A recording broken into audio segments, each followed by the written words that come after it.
Quem já não se divertiu quando criança com a época das revoadas de tanajuras? Não sabe o que eu estou falando?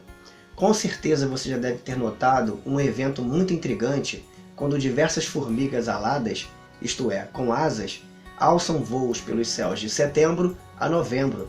Eu estou falando das tanajuras, também conhecidas como içais. Eu sou o Leandro Simes e nesse episódio do Olha Que Interessante, vocês vão saber todas as curiosidades sobre as tanajuras.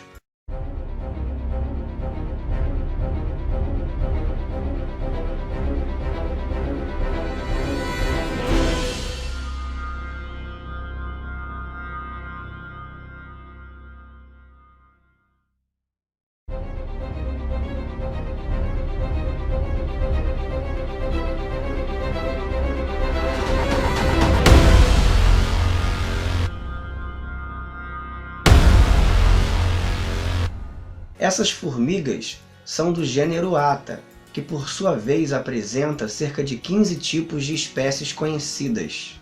As tanajuras, na verdade, são as formigas fêmeas virgens desse gênero, e como insetos sociais que são, formam colônias conhecidas como salveiros, que são colônias subterrâneas, compostas por galerias, túneis e cavidades chamadas de panelas. Essa imagem mostra como é a arquitetura de um salveiro, que possui cerca de 20 metros de diâmetro por 5 de profundidade. Primeiro foi injetado cimento e água preenchendo as câmaras internas do ninho, e depois aconteceu a escavação. Esse trabalho foi liderado pelo pesquisador da Unesp, Luiz Carlos Forte.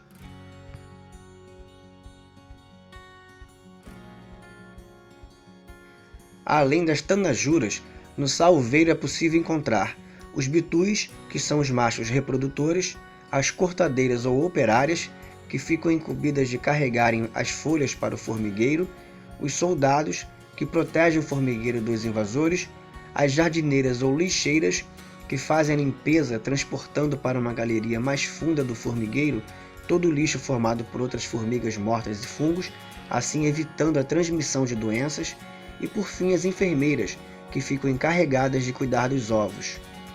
De todos esses tipos que compõem o salveiro, apenas as tanajuras e os bitus são alados e considerados reprodutores. Os demais não possuem asas e são assexuados.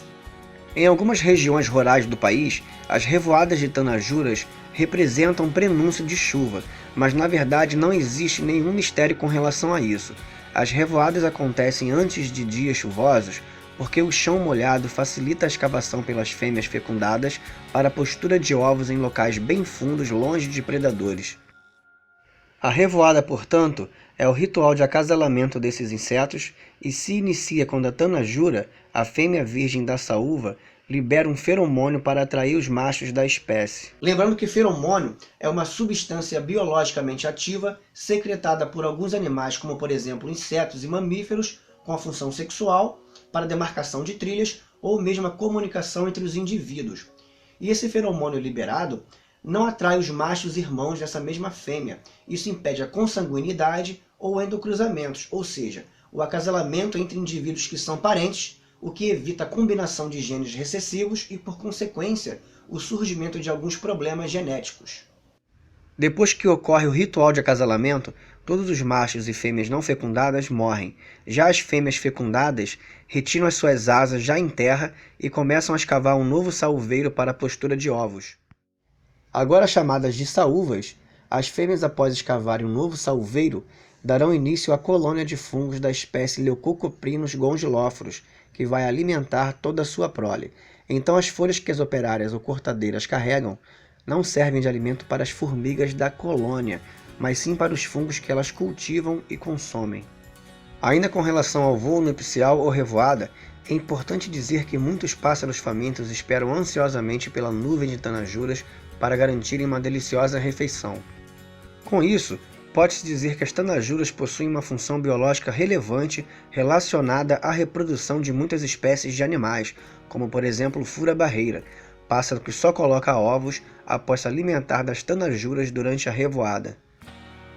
Em muitas regiões rurais do Brasil, as pessoas têm o hábito de comer tanajuras. Isso começou com os nossos antepassados indígenas, que em tempos de revoada corriam alegres e enchiam vasos com tanajuras e depois as torravam como amendoins. Uma outra forma de preparo feita por muitas pessoas hoje em dia é um tipo de farofa de tanajura no qual são retiradas as pernas e a cabeça, sendo o abdômen, rico em proteína, misturado com farinha de mandioca e levado ao forno. As saúvas são consideradas pragas agrícolas na região neotropical, porque destroem muitas plantações. Então existe a necessidade de se fazer um controle biológico dessas formigas em vários agroecossistemas.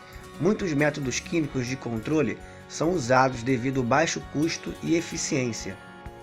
Só que muitas dessas técnicas químicas degradam o meio ambiente, e por isso muitas empresas do setor florestal, pressionadas, estão incentivando novas pesquisas que busquem novas alternativas para o controle biológico dessas formigas.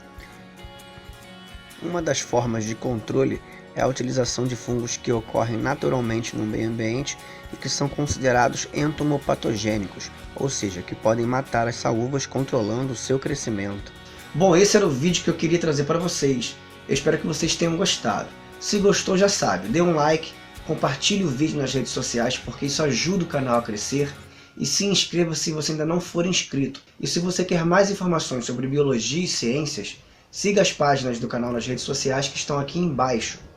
Eu fico por aqui, um grande abraço e até o próximo vídeo.